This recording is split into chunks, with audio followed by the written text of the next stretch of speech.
Fala pessoal, sejam bem-vindos a mais um vídeo aqui do canal. Para quem ainda não me conhece, meu nome é Matheus Ornella, sou jornalista e comentarista de esportes americanos. Antes de tudo, se você ainda não está inscrito, se inscreve aqui no canal, deixa seu like, deixa seu comentário e compartilha esse conteúdo para que ele chegue até mais pessoas, porque isso me ajuda pra caramba. Estamos batendo na porta dos 900 inscritos aqui no meu canal, então quem quiser e quem puder ajudar, eu agradeço pra caramba, porque está sendo um trabalho muito legal sendo desenvolvido em 2022, né, aqui no YouTube. Até com menos vídeos, mas acho que aqui até com conteúdo mais legal. Então, quem puder me apoiar e me ajudar. E quem quiser também me seguir nas outras redes sociais, os links estão aqui na descrição, dá pra você conferir. Tem conteúdo quase todo dia. Se você tá vendo esse vídeo na quarta-feira de manhã, na quarta-feira de noite, sai a primeira das duas seleções da série Diamante da SPFL, que é o tema que a gente vai falar hoje. Então dá pra você dar uma conferida já também, deixar o seu pitaco e a sua opinião por lá. Bom, mas antes de papo de seleção, de MVPs e tudo mais, vamos falar do wildcard da SPFL 2022, né? As 4 partidas que rolaram nesse último domingo, 2 pela Série Prata e 2 pela Série Diamante, né? A Série Ouro foi direto para as semifinais. E vamos começar falando dos 2 jogos da Série Prata que rolaram lá em Cruzeiro. Primeiro jogo da manhã entre a equipe do Piracicaba Cane Cutters e a equipe do Moca Destroyers. Primeiro de tudo, parabéns para a equipe do Moca. Por conta de algumas mudanças na tabela, teve um tempo muito curto de descanso, perdeu o estoque na partida, ele teve uma fratura na clavícula, então teve que sair da partida. Tá tudo bem com ele, né, apesar da fratura. Então a equipe teve que se reinventar. Tava sem o Princesa, que era, na minha opinião, o jogador mais importante do ataque, né, um jogador muito criativo, um cara que consegue ler muito bem jogadas e tudo mais, e ele tinha sido ejetado no jogo contra o Taubaté. Então a equipe vence o Piracicaba Cane Cutters por 10-7, a primeira vitória do Moca sobre o Cane Cutters, né? Tinham sido 3 confrontos, 3 vitórias do Cutters. O Cutters se despede da competição, acho que de uma forma muito honrosa também.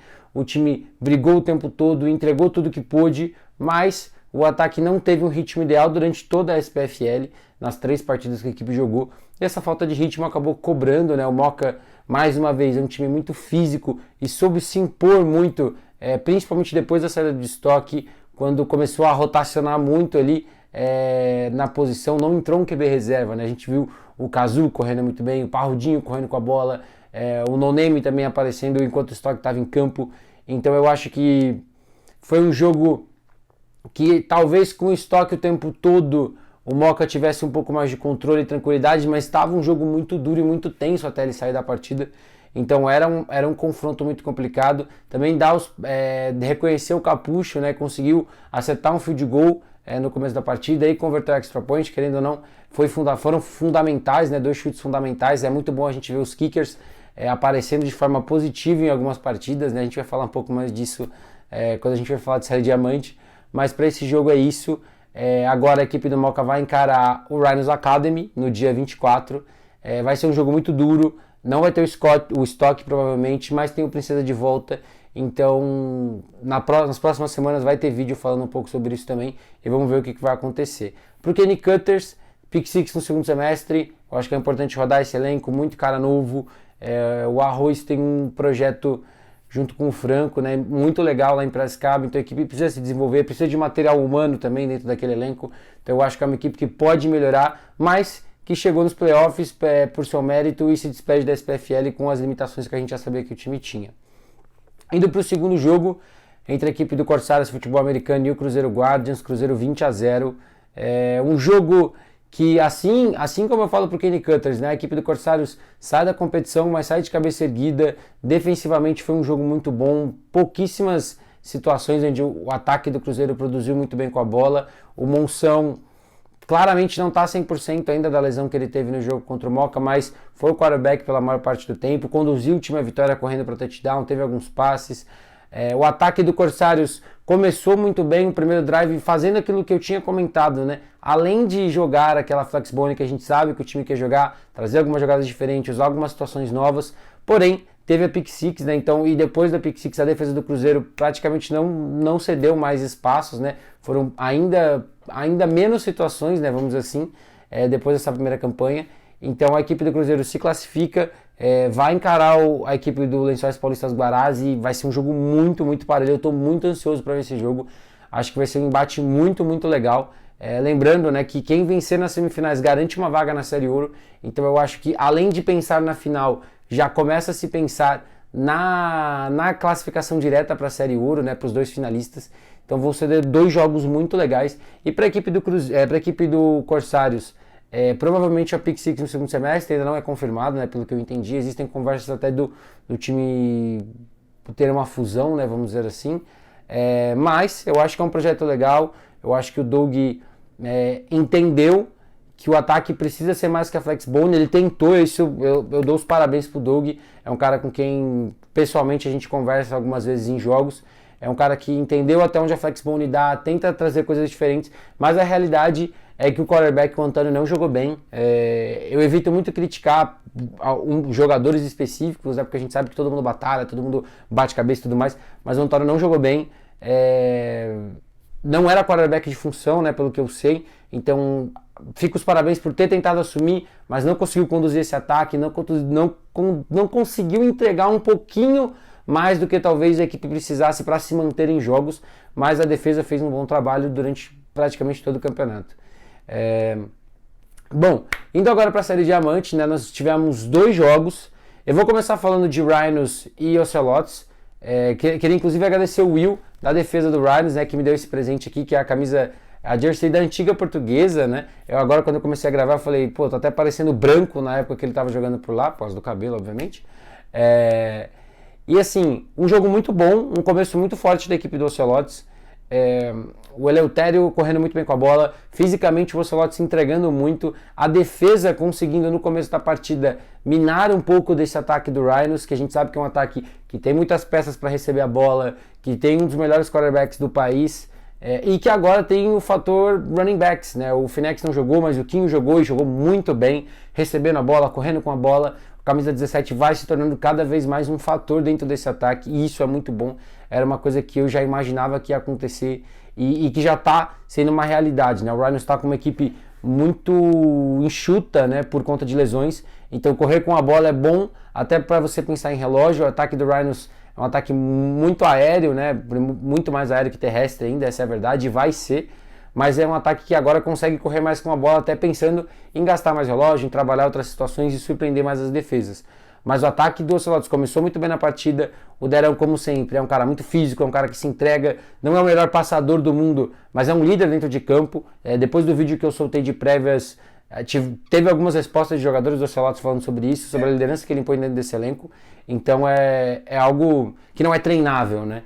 E é uma coisa muito boa. E assim, mas com o decorrer da partida, o ataque do Rhinos foi se impondo. Domingues com uma partida sensacional.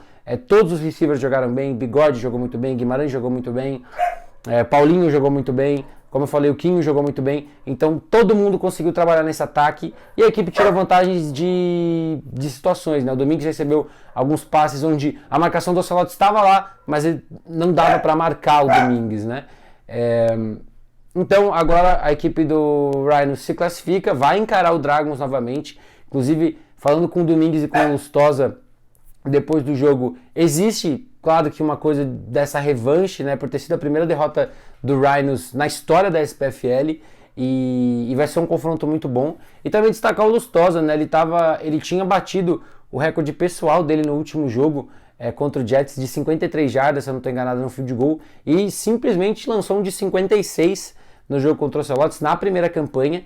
Então, Lustosa, acho que alguns times precisam começar a ficar um pouco mais de olho, né? A gente está vendo os jogadores brasileiros tendo cada vez mais chances fora do Brasil, né? Tanto na CFL quanto nas ligas europeias. Então, quem sabe aí o Lustosa não começa a ser um cara um pouco mais visado, né? E, bom, pra gente fechar, vamos falar do jogo maluco, que foi Spartans e Corinthians Steamrollers, né? Eu tive o prazer e a honra de narrar esse jogo decidido no segundo final, no lance final, com o chute do Emerson, um chute de 47 jardas, 20-18. Foi um jogo que poderia ter ido para qualquer um dos lados. Eu acho que foram detalhes que decidiram esse jogo. O Corinthians errou menos na ponta do lápis, o Spartans sofreu mais com turnovers. Eu acho que ofensivamente o Corinthians conseguiu, de certa forma, eu não vou dizer enganar porque não é a palavra correta, mas conseguiu esconder mais seu plano de jogo, conseguiu correr melhor com a bola do que eu esperava, tanto com o Ferrari quanto com o Matheus, passou bem a bola. O Léo é um menino que é muito novo, mas parece que ele joga FA há 5, 6 anos. Ele foi o cara acionado nos segundos finais ali para ganhar espaço. Mas é um jogo de detalhes. O KC, assim, é um cara espetacular também, dentro e fora de campo, incentivando a defesa, chamando a torcida. A defesa do Spartans fez um jogo também, em alguns momentos, forçando muitas paradas. Na primeira campanha, começando muito bem.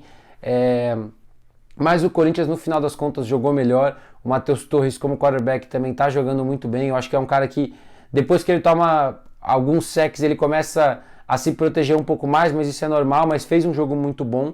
E, mais uma vez, detalhes, detalhes, detalhes. O Spartans não teve kicker durante toda a SPFL, então não conseguiu, de certa forma, explorar algumas situações que poderia ter arriscado chutes. O ataque não teve um ritmo ideal. A gente viu o ataque melhorando com Mega sendo a referência, Marlon aparecendo bem, Silveira aparecendo bem, Penas aparecendo bem, o Ferraz, que teve o seu primeiro touchdown, acho que o primeiro touchdown dele, né? Não só na competição, mas desde que ele começou a jogar. Então, é um grupo de recebedores que está começando a ficar recheado, mas falta detalhes, entendeu? Tem 3 running backs também muito bons, o Fanasca, o Bruno e o Johnny. Então, existe uma química. A OL também melhorou um pouco do começo da competição para a partida desse domingo, mas falta detalhe, falta não errar. Por exemplo, quando o time virou o jogo, a equipe sofreu uma falta porque um jogador tirou, realmente jogou dentro de campo, então foram 15 jardas.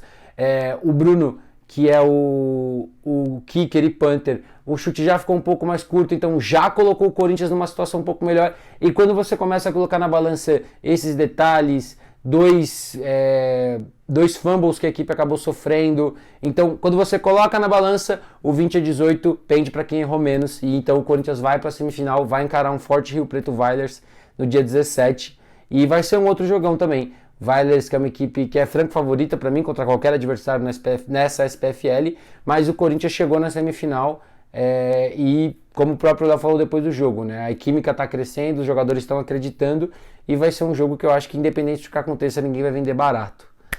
Bom, mas o vídeo é esse, eu vou ficando por aqui. Mais uma vez, se você ainda não está inscrito, se inscreve aqui no canal, deixa o seu like, deixa seu comentário e compartilha esse conteúdo para que ele chegue até mais pessoas, porque isso me ajuda pra caramba. Se você quiser me seguir nas outras redes sociais também, estou sempre à disposição para conversar com todo mundo, respondo todo mundo. Tem sido muito legal toda essa interação. A SPFL está acabando, mas os conteúdos não vão parar, só vão mudar, né? A gente vai ter início do Brasileirão da CBFA, eu vou conseguir olhar um pouco mais pro flag também, que eu tô com saudade de falar de flag. Tem a BFA rolando, então é isso. Eu vou ficando por aqui e até a próxima.